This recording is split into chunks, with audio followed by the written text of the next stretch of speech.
In an old neighborhood of Lahore, where mornings began with the call to prayer and nights ended with unexpected power cuts, Amna lived in a small rented house, silently battling the bitterness of life. In her arms lay her 10-day-old infant, Zian. Her husband had passed away in a tragic accident, and all Amna had left was a swaddle, a cradle, and a silent determination. When her mother-in-law said, "Daughter, you should go back to your parents' home," Amna, eyes filled with tears, replied softly, "My son will change my destiny. I won't be a burden on anyone." That was the day Amna buried her own identity and embraced the role of a mother entirely.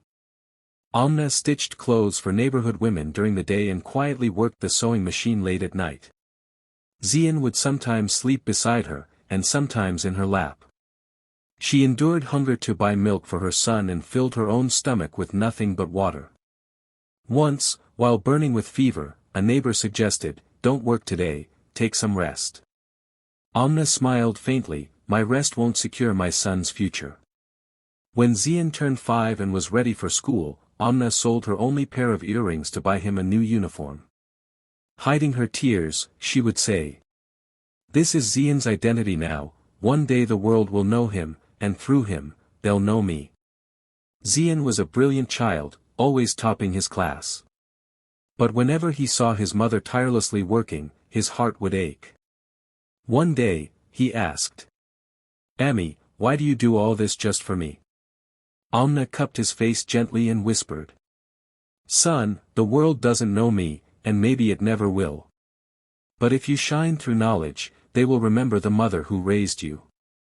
That was the moment Zian turned every one of his mother's tears into his motivation. When he got admission into college, the expenses soared. Amna sold her old sewing machine. She washed dishes in homes during the day and stitched clothes with blistered hands at night.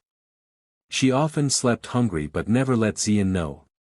While studying in Islamabad, Zian refused to burden his mother with more expenses. Instead, he started a part-time job. By day he attended university, and by night, he delivered pizzas. Sometimes, on phone calls with his mother, his voice would crack.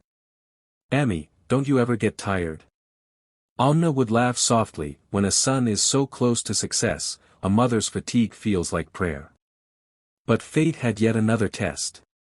One day, Zian received a phone call. Amna had been rushed to the hospital. Leaving everything behind, he reached Lahore to find his mother lying weakly on a hospital bed, but her eyes still shone with hope. "Zian, I may not be around for long, but you must not stop." "No, Ami, how can I shine if your presence is gone?" That moment became the turning point in Zian's life. He returned to Islamabad, now driven not just by ambition but by a promise to his mother's dreams. After completing college, Zian received an offer from a prestigious American company. Everyone was stunned, but Zian could think of only one person. "Will Ami be okay without me?" Amna replied over the phone. "Son, you're about to become a star, and stars don't shine on the ground. Go, fulfill my dream." Zian left for the U.S., heart heavy but spirit unwavering. In Silicon Valley, his hard work paid off. He climbed the ladder of success, but never forgot where he came from. Every month, he sent money for his mother's care, managed her treatment, and established an education center in Lahore named Roshan Sitara, Shining Star, to support underprivileged children. After 5 years, Zian had become a successful man.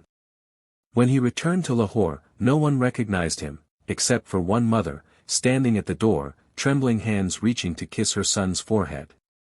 "Ami, your Zian is back. Your shining star has returned." Zian gave Amna the dream home she had always imagined, complete with a garden and a room for prayers. He invited the entire neighborhood and shared that emotional moment with them. "My mother gave up every joy so I could see this day. She is my strength, my destination, my pride." Tears rolled down Amna's eyes, but this time, they weren't of pain, they were of pride and fulfillment. Amna was no longer just Zian's mother, she had become a mother to hundreds of children now studying under the roof of Roshan Sitara. Every successful child echoed the truth that a mother's dream, her sacrifice, and her belief could change the world. To this day, Zian says, "Every success of mine speaks in the voice of my mother's prayers. I became a star only because my mother burned herself like a candle." This story is a tribute to all the mothers who silently live, but awaken generations.